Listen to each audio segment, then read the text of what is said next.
ఈ బాబు మా బాబే అని కౌశికి, ధాత్రి, కేదార్ ఎంత చెప్తున్నా కూడా వినకుండా సుజాత భర్త ఇద్దరూ కూడా బాబుని లాక్కొని తీసుకువెళ్తూ ఉంటారు.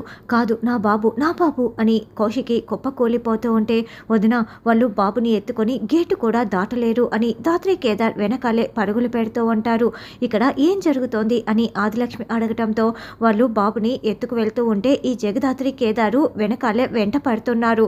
మేము జరిగేది చెప్తాము, నీకు కనపడదు కదా అని నిషి, వైజయంతి ఆదిలక్ష్మికి దగ్గరగా వచ్చి చెప్తూ ఉంటారు.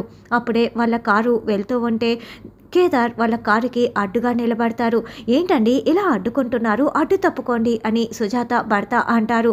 లేదు ఈ బాబు మా బాబే అంటూ ధాత్రి సుజాత చేతిలో ఉన్న బాబుని లాక్కునేయడంతో మళ్ళీ వాళ్ళు కారు దిగేస్తారు.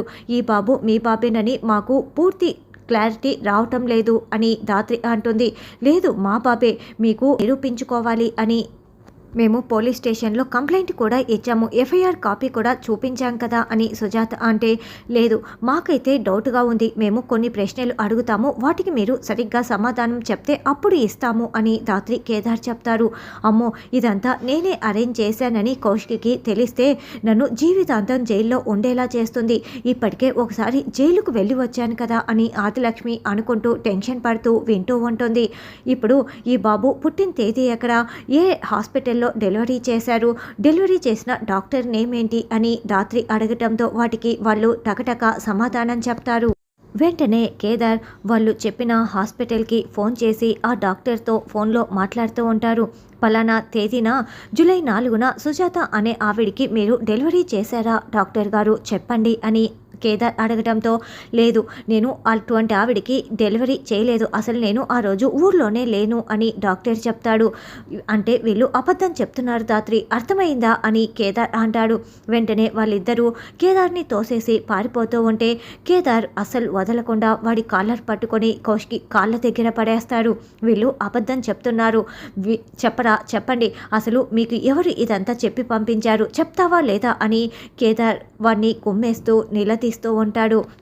వీళ్ళు ఇప్పుడు మాత్రం నిజం చెప్తారన్న గ్యారెంటీ లేదు కదా, పోలీసులకి పట్టించండి వాళ్ళే చూసుకుంటారు అని నిషి అంటే, అవునని ఆదిలక్ష్మి అంటుంది. లేదు అసలు మన ఇంట్లో జరిగిన DNA టెస్ట్ గురించి మొత్తం కూడా వీళ్ళు ఇన్ఫర్మేషన్ తెలుసుకొని వచ్చారంటే ఎవరో ఇన్ఫర్మేషన్ ఇచ్చారనే కదా అర్థం, ఎవరా మీకు ఇన్ఫర్మేషన్ ఇచ్చింది చెప్తావా లేదా అని కేదార్ నిలదీస్తూ ఉంటే, ఇక అతను ఎవరూ చెప్పలేదు అంటున్నా కూడా కేదార్ ధాత్రి వినకపోవటంతో కేదార్ ధాత్రిని తోసేసి వాళ్ళిద్దరూ పరుగులు పెట్టి పారిపోతారు. వదిన ఇంకెవరు ఇలా వచ్చినా కూడా బాబుని అస్సలు ఇవ్వకండి, వచ్చే వాళ్ళంతా దొంగలే అని ధాత్రి, కేదార్ అంటే, కానీ కౌశికి, సురేష్ అయితే బాబు తల్లిదండ్రులు కాదు కదా, DNA రిపోర్ట్ అయితే వచ్చింది కదా అని వైజయంతి అంటే, మళ్ళీ రిపోర్టు వస్తుంది కదా అప్పుడు చూస్తూ ఉండండి, కానీ అంతవరకు మాత్రం మనం చాలా జాగ్రత్తగా ఉండాలి అని ధాత్రి, కేదార్ చెప్పడంతో అలాగేనని కౌశికి అంటుంది. జగదాత్రి చెప్పినట్లు కౌశికి బాబుని చాలా జాగ్రత్తగా చూసుకోవాలి అని సురేష్ కూడా చెప్తాడు. బాయ్ యామిని వచ్చినప్పుడు మనం చాలా జాగ్రత్తగా ఉండాలి అని దేవా అంటే, ఏంటి దేవా భయపడుతున్నావా, అలాంటిదేం జరగదు, యామిని ఇక్కడికి వచ్చిన తర్వాత వాళ్ళ మామయ్యని ఈ పరిస్థితుల్లో చూస్తే ఇంకా భయపడి మనం చెప్పింది చేస్తుంది, నువ్వు ధైర్యంగా ఉండు భయపడకు అని మీనన్ ధైర్యం చెప్తూ ఉంటాడు. అలాగే బాయ్ యామిని రాగానే నేను లోపలికి తీసుకువస్తాను అని దేవా చెప్తాడు. ఇక యామిని కారు వచ్చి బయట ఆగి ఉంటుంది. ధాత్రి, కేదార్ ఇద్దరు బ్లూటూత్లో యామినితో మాట్లాడుతూ ఉంటారు. చూడు యామిని, దేవా అనే అతను ఇప్పుడు నీ దగ్గరికి వస్తున్నాడు, నిన్ను మొత్తం చెక్ చేసి లోపలికి తీసుకువెళ్తాడు, ఇంకోవైపు కిరణ్, రమ్య నిన్ను గమనించుకుంటూ దూరంగా ఉంటారు, సమయం చూసుకొని మేము లోపలికి వస్తాము, నువ్వు ధైర్యంగా ఉండు, మీనంతో మాట్లాడుతూ ఉండు అని ధాత్రి చెప్పడంతో అలాగేనని యామిని అంటుంది. ఇక దేవ నేరుగా కారులో కూర్చున్న యామిని దగ్గరికి వచ్చి, ఏంటి పోలీసులకి ఇన్ఫార్మ్ చేయడం లాంటిది ఏమీ చేయలేదు కదా అని అడగడంతో లేదని యామిని చెప్తుంది. సరే నీ పర్సు, హ్యాండ్ బ్యాగు, ఈ మొబైలు మొత్తం కూడా కారులోనే వదిలేసి నాతో ఖాళీ చేతులతో లోపలికి రా అని దేవా చెప్పడంతో అలాగేనని యామిని దేవా వెనకాలే వెళ్తూ ఉంటుంది. కిరణ్, రమ్య మీరు బ్యాక్ డోర్ గుండా మొత్తం లోపలికి వెళ్ళి గమనించుకుంటూ ఉండండి అని ధాత్రి ఇన్ఫార్మ్ చేయటంతో అలాగేనని కిరణ్, రమ్య వెళ్తారు. మేడం ఇక్కడ బ్యాక్ డోర్ ఉంది, మేము బ్యాక్ డోర్ గుండా వస్తున్నాం మేడం అని కిరణ్, రమ్య చెప్తూ ఉంటే, సరే మేము ఫ్రంట్ డోర్ గుండా వస్తున్నాము అని ధాత్రి, కేదార్ బయట ఉన్న రౌడీల్ని ఒక్కొక్కరిని కొట్టుకుంటూ లోపలికి వస్తూ ఉంటారు. అప్పుడే యామిని భరద్వాజ రేఖ దగ్గరికి వెళ్తుంది. అత్తయ్య, మామయ్య బాగానే ఉన్నారు కదా అని యామిని అంటే, మీనన్ ఏదో చెప్తున్నాడు కదా, అది చేసేసేయ్ యామిని, లేకపోతే మనల్నందరినీ చంపేస్తాడంట అని రేఖ అంటుంది. వద్దు యామిని, మీనన్ చెప్పింది నువ్వు చేయొద్దు. మీనన్ వల్ల ఇప్పటికే చాలామంది బాధపడుతున్నారు. నువ్వు చెప్పింది చేయొద్దు అని భరద్వాజ అంటాడు. వెంటనే మీనన్ గన్నుని పేల్చి పడేస్తాడు. దాంతో రేఖ యామిని కివ్వుమని కేకలు పెడుతూ ఉంటే, నాన్న, పిన్ని అంటూ ధాత్రి పరుగులు పెడుతూ వస్తూ ఉంటుంది. ఏంటి, గురి తప్పిందనుకున్నారా? లేదు, నేనే గురి పక్కకు కాల్చాను. ఈసారి నేరుగా గుండెల్లోకే దిగిపోతుంది అని మీనన్ భరద్వాజని బెదిరిస్తూ ఉంటాడు. నాకేం కాలేదు యామిని, రేఖ, మీరు భయపడకండి అని భరద్వాజ ధైర్యం చెప్తూ ఉంటే అప్పుడే జేడీకేడి లోపలికి వస్తారు. ఇదిగో, ఈ బాక్స్ నీ చేతికి ఇస్తాను. సెక్యూరిటీ వాళ్ళు నా వాళ్ళే ఉంటారు. వాళ్ళు నిన్ను లోపలికి పంపిస్తారు. అక్కడి నుంచి ఫ్లైట్లోకి నువ్వే తీసుకువెళ్ళాలి అని మీనన్ చెప్తుంటే సరిగ్గా అప్పుడే జేడీకేడి అక్కడికి వస్తారు. ఏంటి జేడీ, వచ్చేసావా? నీకోసమే ఎదురు చూస్తున్నాను. వెల్కమ్ వెల్కమ్ అని మీనన్ అంటుంటే, నువ్వు చనిపోయావనుకొని నేను సైలెంట్గా ఉంటాననుకున్నావా? నువ్వు ఇలాంటి పని ఏదో ఒకటి చేస్తావు, అప్పుడు పట్టుకుందామనే వెయిట్ చేస్తున్నాను అని జేడీ అంటే, తప్పు చేసింది నువ్వు జేడీ. ఇప్పుడు మీరిద్దరూ ఇక్కడికి వచ్చి చాలా పెద్ద తప్పు చేశారు అని యామిన్కి వెంటనే రివాల్వర్ని గురి పెట్టేస్తారు. జేడీకేడి రివాల్వర్ని మీనన్కి గురి పెట్టడంతో, వీళ్ళ ప్రాణాలు తీసేస్తాను, మీరు రివాల్వర్లు కింద పడేయండి అని చెప్పడంతో జేడీకేడి కింద పడేస్తారు. దేవా, వాళ్ళిద్దరిని నువ్వు తీసుకువెళ్ళు, ఈ యామినిని నేను తీసుకువెళ్తాను.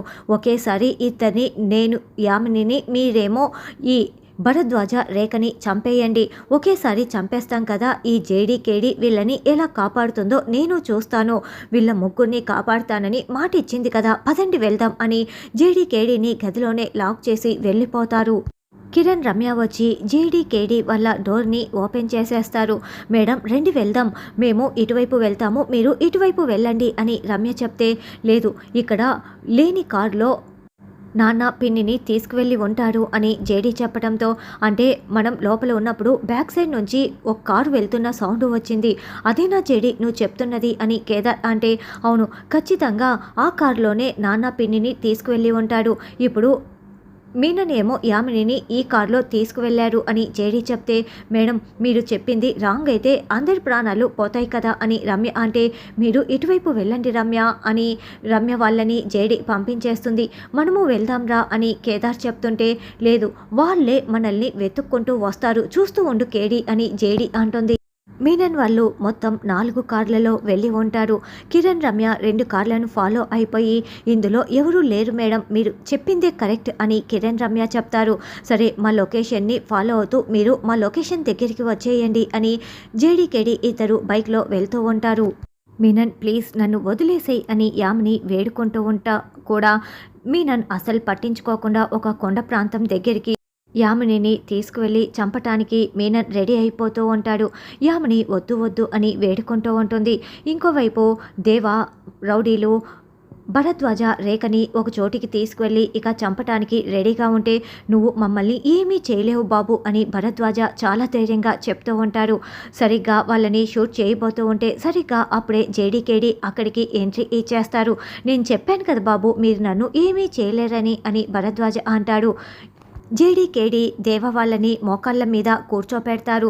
ఇప్పుడు మమ్మల్ని పట్టుకున్నావు, వీళ్ళని కాపాడారు, కానీ యామినిని ఎవరు కాపాడతారు? బాయ్ యామిన్ని ఎక్కడికి తీసుకువెళ్లారో కూడా మీకు తెలీదు. మీరు నన్ను చంపే లోపల యామినిని మీకు పార్సెల్ పంపిస్తారు బాయ్ అని దేవ చాలా గర్వంగా చెప్పుతూ నవ్వుతూ ఉంటే, అప్పుడు ధాత్రి నవ్వుతూ కింద కూర్చొని చచ్చిపోయినట్లుగా బోర్లా పట్టుకొని నటిస్తూ ఉంటుంది. కేదారేమో దేవ చేతులు కాళ్ళు కట్టేసి మోకాళ్ళ మీద గట్టిగా కూర్చోపెట్టి పట్టేసుకొని ఉంటాడు. అప్పుడే కేదార్ ఇంకొక రౌడీకి మొబైల్ ఇచ్చి, రేయ్ తీరా జేడీని ఫోటో తీసి బాయ్కి పంపించరా, మీ బాయ్కి పంపించరా అని చెప్తూ ఉంటాడు. నేను చెప్పమన్నట్లు మీనన్కి చెప్పు అని కేదార్ ఏదో చెప్తాడు. అప్పుడు వెంటనే ఆ రౌడీ మీనన్కి ఫోన్ చేస్తూ ఉంటాడు. ఇంకొద్ది క్షణాల్లో నిన్ను చంపేస్తున్నాను యామిని, నువ్వు నా మాట విననందుకు అని మీనన్ చెప్తూ ఉంటే అప్పుడే ఫోన్ కాల్ రావడంతో, చెప్పరా వాళ్ళిద్దరిని చంపేశారా అని మీనన్ అంటే, బాయ్ మమ్మల్ని వెతుక్కుంటూ జేడీకేడి వచ్చారు, అప్పుడు నేను జేడీని షూట్ చేసేశాను, జేడీ చచ్చిపోయింది, మీకు ఫోటో కూడా పంపించాను, కేడి పారిపోతూ ఉంటే దేవ వెంటపడ్డాడు అని అతను చెప్పటంతో అవునా అంటూ నేను ఇప్పుడే వస్తున్నాను అలాగే ఉండండి అని మీనన్ యామినిని తీసుకొని మళ్ళీ జేడీ వాళ్ళ దగ్గరికి వస్తూ ఉంటాడు. జేడీ ఫోన్ కాల్ అయిపోయింది అని కేదార్ చెప్పగానే చచ్చిపోయినట్లు నటిస్తున్న జేడీ లేచి కూర్చుంటుంది. ఇక మీనన్ యామినిని తీసుకొని అక్కడికి రాగానే జేడీ కేడీ మళ్ళీ మీనన్కి ఎలా చుక్కలు చూపించనున్నాడు, మీనన్ ఎలా పారిపోతాడన్నది రానున్న ఎపిసోడ్లో తెలుసుకుందాం.